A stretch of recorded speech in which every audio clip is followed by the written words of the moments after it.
Colour अशी साडी, जांभळा border आहे, पदरामध्ये वेल आहेत आणि राणी कलर आहे त्याच्यामध्ये. असतो तुम्हाला वाटतं बऱ्याचदा असं होतंय. आता मी तुम्हाला एक उदाहरण देते. हा ब्लाऊज शिवल्याशिवाय मी शूटिंग घेतले नसते, पण त्याने मला आहे ह्याला लटकन नाही, काहीच नाही आहे आणि हात कोपऱ्यापर्यंतच आहेत. हे हात मला वाटतं मीटिंगला गेले तिथंच त्या ब्लाऊजला हुक टच बटन लावलं आणि वहिनींना दिले. कसला रिप्लाय घेते मी तुम्हाला हे पुस्तक दाखवते. तर एकच सेट आहे हा, असे 4 सेट निघालेत वेगवेगळे सगळ्यांना. तर रद्दीत देण्यापेक्षा हे पुस्तकं तिथे द्या, मुलांना द्या, वापरा. कारण नवीन घ्यायला गेले इंग्लिशचे पुस्तक असतील ग्रामरसाठी, ते प्लीज एकमेकांना द्या आणि मुलांना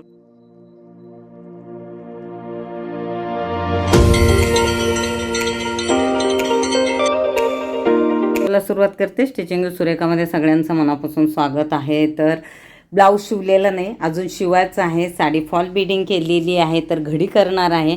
असंच मी शूट करत होते तर पाहिलं ऑरेंज कलर अशी साडी, जांभळा बॉर्डर आहे, पदरामध्ये वेल आहेत आणि राणी कलर आहे त्याच्यामध्ये आणि हे आहे याला काय बोलतात गोंडे आहेत. जसं नऊवारी साड्या आहेत तसाच हा लुक येतो. कांजीवरम सेमीमध्ये पॅटर्न येतं.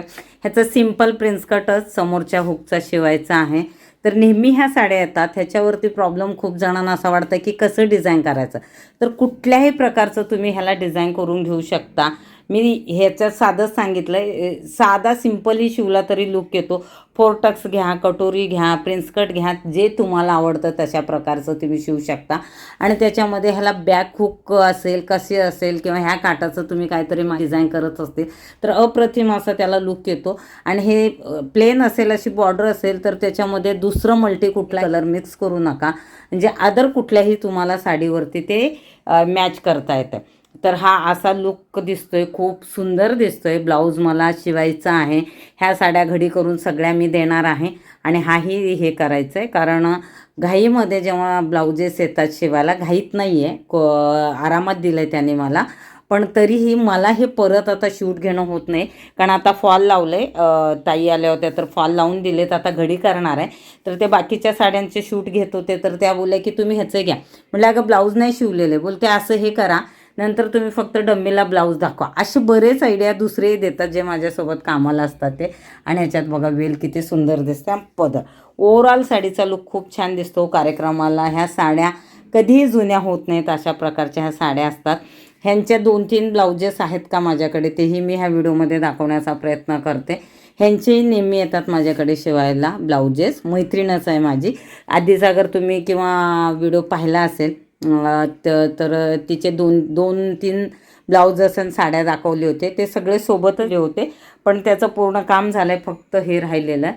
तर खूप हे असतं, कामा चालू असतो. तुम्हाला वाटतं बऱ्याचदा असं होतं आहे. आता मी तुम्हाला एक उदाहरण देते. हा ब्लाऊज शिवल्याशिवाय मी शूटिंग घेतले नसते, पण त्याने मला सांगितलं की तुम्ही घेऊ शकता, म्हणजे जे फॉल लावतात. म्हणजे मी माझं डोकं कधी कधी चालत नाही, त्यांचंही चालतं. तर अशा प्रकारे आम्ही मिळून मिसळून कामं करतो. तर लुक कसा वाटला ते नक्की सांगा. आणि ह्याचा ब्लाऊज शिवल्यानंतर ह्याच व्हिडिओमध्ये मी दाखवते. आणि हे पहा, असा ह्याचा लुक आहे. खूप सुंदर दिसते साडी. 6 साड्या पाहायच्या होत्या ना, फॉल बिडिंगला येत नाहीत माझ्याकडे. आले तर पाहून घ्या, नंतर कधी येतील माहिती नाही, पण साड्या खूप कमी येतात, म्हणजे येतच नाहीत, कारण महागातल्या साड्या आपण आता दुकानदारच करून देतो ना, त्यामुळे. तर जी साडी मी तुम्हाला दाखवली त्याचा ब्लाऊज शिवून झाला दाखवते तुम्हाला. सिम्पल असा आहे. लाईट हा आहे उजेड, तरी मी लाईट लावते कारण थोडंसं उजेड हवंच असतं.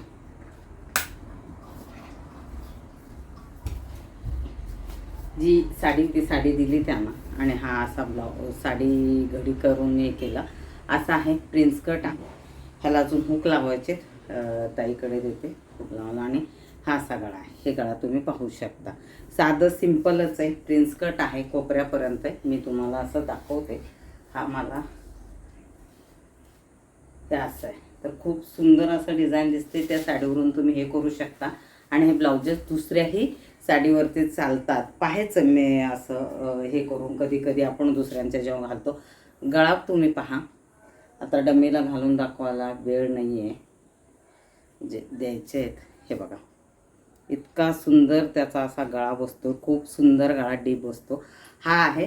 आणि त्यांचा अजून एक मी शिवला होता तोही दाखवला, जो मी लग्नात शिवला होता. कॉपर बॉर्डर आहे ह्याची साडी पिंकमध्ये आहे आय थिंक. आणि हे असं आहे आणि ह्याचा थोडासा डीप आणि पानगळा ठेवला होता तर ह्याच्यावरती ओव्हरऑल अशी डिझाईन आहे. हा मापाला दिलं होतं, थोडासा शोल्डर उतरत होतं म्हणून शोल्डरला टक केलं. हेही प्रिन्स कट आहे, समोरच हे प्रिन्स कट तुम्ही पाहू शकता. हेही प्रिन्स कट आहे, समोर हुक आहेत ह्याला. हे डीप आहे, ह्याला लटकन नाही, काहीच नाही आहे. आणि हात कोपऱ्यापर्यंतच आहेत. हे हात मला वाटतं पेक्षा थोडेसे लूज किंवा टाईट असते, सेमच आहे मापाला, काही फरक नाही आहे. आणि त्यांनी दुसऱ्यांकडून पण शिवलेला हा मापाला दिला होता की हा गळा बिलकुल उतरत नाही आहे, तर ह्याचा माप ठेवा. हा गळा उतरण्याचं कारण सांगते, डीप होतं. ॲक्च्युली मी शोल्डर कमी घेतलं असतं तर उतरलं नसतं. हा तुम्ही राऊंड पाहू शकता, हा छोटा आहे, गळा छोटा आहे त्यामुळे उतरणार नाही. आणि हा गळा आहे तो डीप आहे, उतरतोय म्हणजे थोडंसं असं हे होत नाही आहे. हेही माझ्याकडून हे असं होतं. तर तुम्हाला जे साडी दाखवले ते हे ह्याची होतं. तर हा ब्लाऊज दाखवला, त्यानंतर हा सिम्पलच शिवलेला, हा पण प्रिन्स कट आहे. हे प्रिन्स कट दाखवते तुम्हाला, ह्याचं तुम्ही शेप पाहू शकता. हे पहा एकदम परफेक्ट आहे. आणि ह्याचंही तुम्हाला दाखवते, कारण सेप अगर तुमचं चुकलं प्रिन्स कटमध्ये, हे पहा हे जे सेप असतं ना, हे हाच मेन ह्याचा पार्ट असतो. आता ह्याचा दाखवते तर तुम्हाला, हे पहा हा जो आहे हा खूप सेपमध्ये छान बसला तर बसताय. आत्ता हे देते त्यांना, त्यानंतर मला एक मीटिंग आहे आमच्या ग्रुपची, तिथे हे जायचं आहे आणि त्यांना हुक लावून लगेच द्यायचं आहे. उद्या परवा पण मीटिंग आहे. हे असं काम चालू आहे माझं, हे घडी करून घेते आणि आल्यावर मी थोडंसं रुटीन दाखवण्याचा प्रयत्न करत आहे. तर चालेल, चला भेटू. ओ ऐकते ना तू, सरांना विचारते चला झालं का म्हणून. मी कॅरी बॅग घेते, त्यांना द्यायचं आहे तर तूप हे ते सगळं घालून द्यावं लागतं. इथे रिकामा कॅरी बॅग आहे, त्याच्यामध्ये हे टाकायचे आणि हे कण टच बटन पाहिजे रे नट.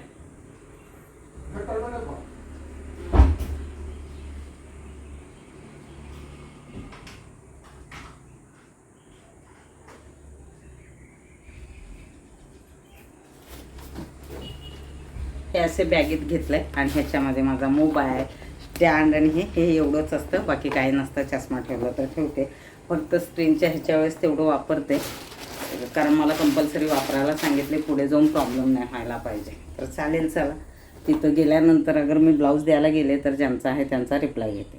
तर हुक ज्यांना लावायला देते त्यांचं कोणीतरी मेडिकल म्हणजे नातेवाईकात प्रॉब्लेम आहे तिकडं होत्या. आणि ठीक आहे, मग मी तिथं मीटिंगला गेले, तिथंच त्या ब्लाऊजला हुक टच बटन लावलं आणि वहिनींना दिले.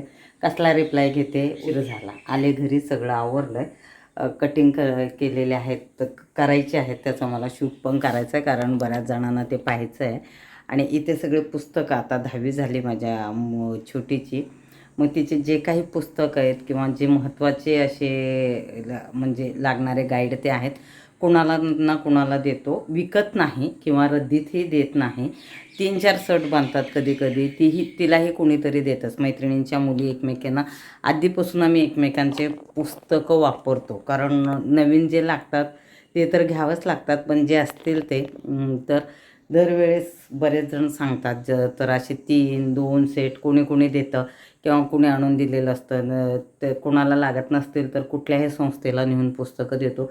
तिला म्हणले सगळे पुस्तकं वेगवेगळे काढून ठेव, कारण उद्या देऊया, कारण लवकर देऊया, कारण एक मिनिट फोन येतो आहे माझा. मी तुम्हाला हे पुस्तक दाखवते. तर एकच सेट आहे हा, असे 4 सेट निघालेत वेगवेगळे सगळ्यांनी दिलेले. काही ह्याच्यामध्ये नोट्स असतात, काही बुक असतात, गाईड आहेत, सगळेच आहेत, म्हणजे 3-4 वापरण्यात येतील हे आहेत. आणि पिशवी भरून ठेवले तेही मी तुम्हाला दाखवते. हे एक सेट केलेलं आहे. त्याच्यानंतर ही जी आहे हे तुम्ही पाहू शकता. ऑलमोस्ट हा पूर्ण जे आहे हे असं ही पिशवी भरलेली आहे. तर हे गेल्या वर्षी ज्यांना दिलं होतं 9वीचे पुस्तकं, बाहेर गॅलरी ठेवलं, इतकं ऊन आहे की तिथं शूट घेताच येत नाही. ते पुस्तकं गेल्या वर्षी दिले होते, त्याने परत आणून दिलेत. आता हे दुसऱ्यांना द्यायचे आहेत. म्हणजे असं नाही म्हणले तरी हे पुस्तकं व्यवस्थित वापरले तर 3-4 वर्ष आरामात चालतात. आणि जे काही ज्यांनी सांगितलं त्यांना देतो. त्यानंतर हे पुस्तकं सगळे कुठल्या तर एखाद्या शाळेत, संस्थेत असतं देण्यात येतं. तुमच्याही जवळपास कुठल्याही शाळा असतील किंवा कुठं संस्था असेल तर रद्दीत देण्यापेक्षा हे पुस्तकं तिथे द्या, मुलांना द्या, वापरा. कारण नवीन घ्यायला गेलं तर ह्याच्या किमती अफाट असतात आणि चांगले पुस्तकं वापरण्यात काहीही हरकत नाही. तर अशा पद्धतीने हे सगळं पुस्तकं मी सगळ्यांना असं व्यवस्थित करून देतो 2-3 सेट. हे मी मध्ये शूट घेत होते तर त्यावेळेसच फोन आला. तो फोन मी अटेंड केल्यानंतर परत हा शूट घेत आहे. तर आजचा व्हिडिओ मी इथं संपवते. व्हिडिओला लाईक, कमेंट, शेअर, सबस्क्राईब करायला विसरू नका. आणि पुस्तकं आवर्जून कुणाला तरी द्या जे उपयोगात येतील. प्लीज पुस्तकं रद्दीत देऊ नका. तर हे एकच सांगणं होतं. म्हणजे पुस्तकांचं जे हे आहे ना, किंमत आहे ना, ते ज्यांना भेटत नाही ना त्यांना कळतं. आणि खूप महत्त्वाचे जुने पुस्तकं, गाईड हे ते खूप असतात आपल्याकडे. आता किती सोशल मीडिया किंवा यूट्यूबवर किती माहिती दिलं तर पुस्तकातून जे ज्ञान मिळतं, जे वाचल्यानंतर कळतं ते त्यातून कळत नाही. त्यामुळं मुलांना पुस्तकांची सवय करा. हे तर अभ्यासक्रमाचे सगळे पुस्तक आहेत. चांगले लेखकांचे पुस्तक हे अभ्यासाशी निगडीत असते. ते पुस्तक अगर रेग्युलर मुलं हाताळत असतील, त्यांच्या नजरेच्या खालून जातं. इंग्लिशचे पुस्तक असतील ग्रामरसाठी, ते प्लीज एकमेकांना द्या आणि मुलांना त्याची सवय करा. म्हणजे त्यातून त्यांचं भवितव्य खूप छान घडतं. तर व्हिडिओ संपवते. व्हिडिओला लाईक, कमेंट, शेअर, सबस्क्राईब करायला विसरू नका. भेटते पुढच्या व्हिडिओमध्ये. धन्यवाद.